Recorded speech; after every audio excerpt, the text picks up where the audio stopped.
Сәмәт. Сіздермен тағы да мен батысология ғылымдарының докторы. Бүгін бізде батысовский языктың екінші сабағы. Бүгін біз сіздермен үй және үйдің айналасындағы заттар туралы сөйлесеміз.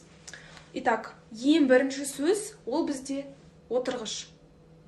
Отырғыш. Отырғыш дегеніміз бұл орындық, яғни стул. Отырғыш. Запомнили? Запомнили.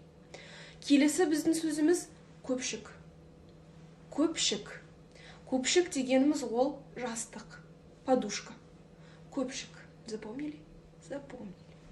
Келесі біздің сөзіміз ол шарбақ. Шарбақ. Шарбақ дегеніміз ол аула, яғни двор.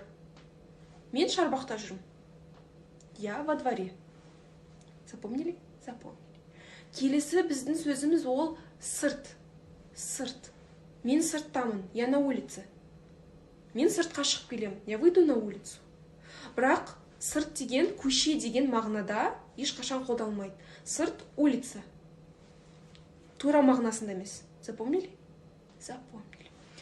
Сізге тағы да дополнительно, мысалы, сіздер көшеде кетіп бара жатсыз. Бір нәрсені көрдіңіз. Басқа адам сол нәрсенің қайда екенін сізден сұрағанда, сіз не деп жауап бересіз?